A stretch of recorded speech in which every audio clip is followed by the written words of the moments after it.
who's the one team you think's going to struggle this season and why? I would say Leone Stars, but then that would not be any big news because the last few seasons, they've done just about enough to get in for the next season, if you see what I'm saying.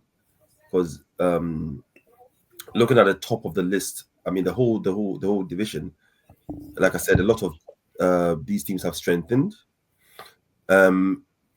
Independent will also struggle because they've lost quite a lot of players. I know they've done a bit of recruitment, but with 6-7 first team players moving away, it's got to be an uphill task. So those are the two things I'd say. Santos, because of the new manager they got. No, on a serious one, just through what I know and through where I've seen players sign and come up on other ones, just like Nana said, like independent.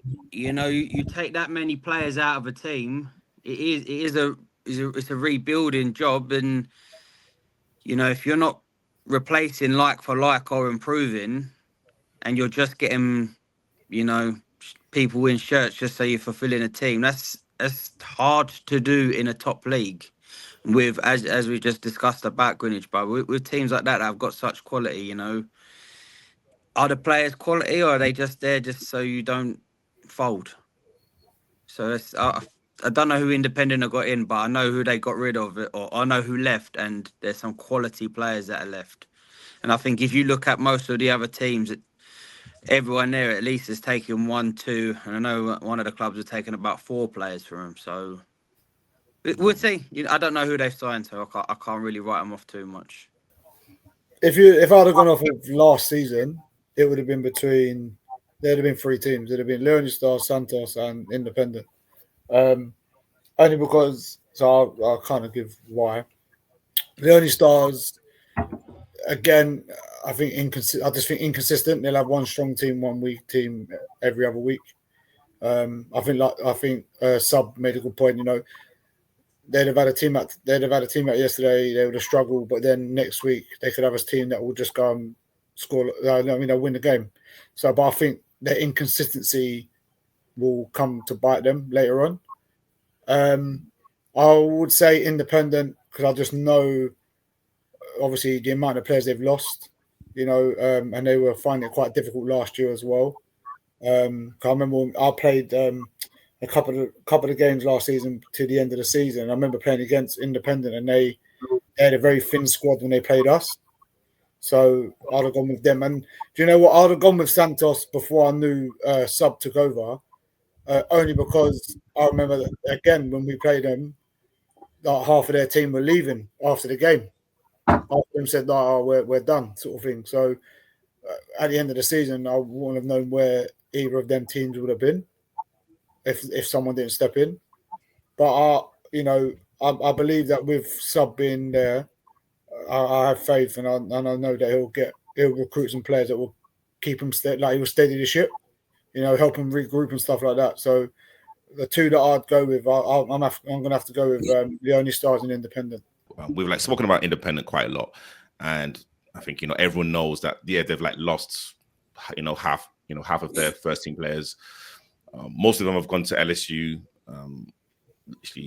We've got arguably for me the best goalkeeper in the Prem.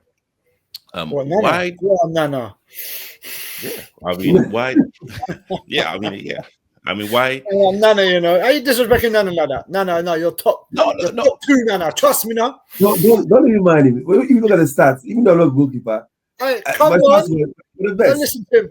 Don't listen to him. Don't listen. No, but disrespectful twat. In it? No, hold on. But literally, Mel is the best goalkeeper. In the Prem, he is. Look at the stats. Mel at Independent last season. Look at the stats. Mine at Capital last season.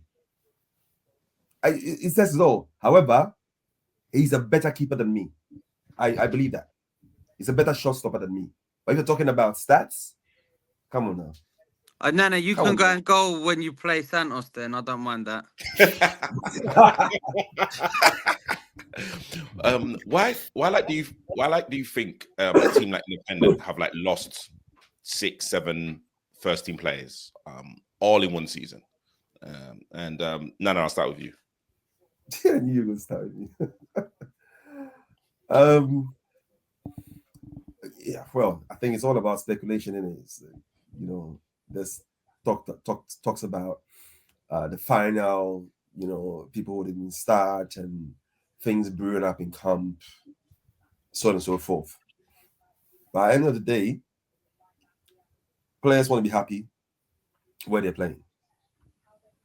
At this age, sometimes it's not only about the football, it's about playing, you know, football with your friends, having that environment where you feel like, yeah, I want to be here. You know, I want to be able to have a sit down and have a drink with my friends, have a chat, that sort of things.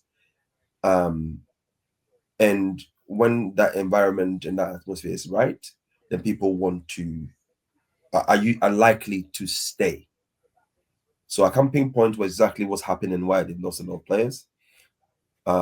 6, 7, 8 players, losing 6, 7 first team players is huge. It's huge for any club. You know, that can destabilize the whole club. That can make the club fold. Knowing Independent, knowing Ray, I think he's stubborn enough to, you know, and great enough to fight on and, you know, recruit even further and rebuild. It can also be a case of the, you know, listen, it's football, people move around. Sometimes people just want to jump on the bandwagon when things are going well in another place.